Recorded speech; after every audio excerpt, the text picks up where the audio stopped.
crois qu'il est important que les gens aient un bagage dans leur tête et pas dans leur téléphone portable. Le problème des astrologues, c'est qu'ils ne connaissent le ciel que par le biais des éphémérides. Parce que leur système est tellement compliqué qu'ils ne peuvent pas le mémoriser de toute façon.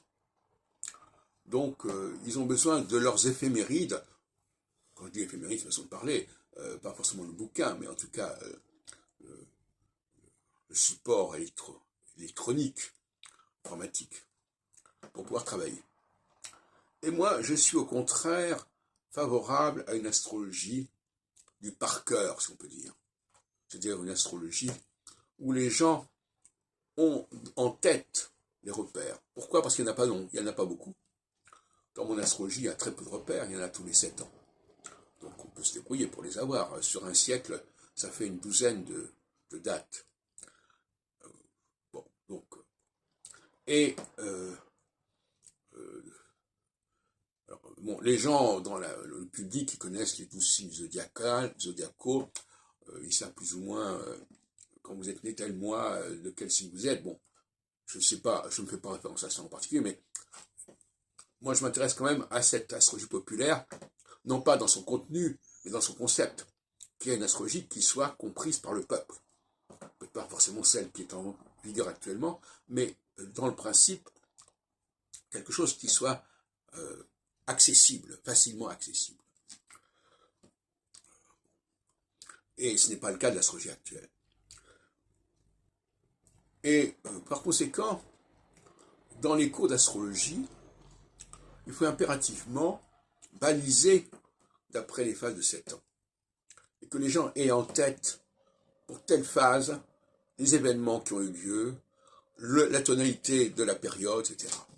Et que ce soit des automatismes. Il faut que l'astrologie soit un automatisme. C'est-à-dire quelque chose qui nous vient immédiatement à l'esprit, on connecte immédiatement dans sa tête certaines choses. Donc tout le contraire de l'astrologie des éphémérides, où on va regarder quel tel jour se trouvait telle position, etc., où on va interroger le logiciel pour savoir ceci ou cela. C'est tout à fait autre chose.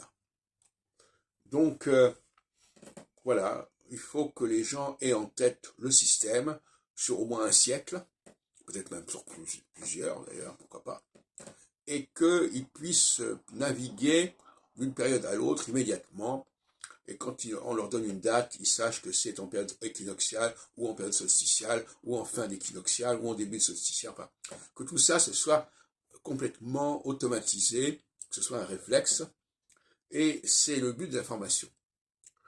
La formation, c'est pas simplement d'acquérir des grands principes de l'astrologie, c'est d'acquérir une pratique mémorielle, c'est-à-dire, voilà, les gens qui sortent d'une école d'astrologie telle que je la conçois, ils doivent avoir ces automatismes, ils doivent savoir immédiatement à quelle phase on est dans telle année, et qui a vécu à ce moment-là, quels sont les événements dans le passé qui ont été marquants, etc. Voilà comment je vois les choses.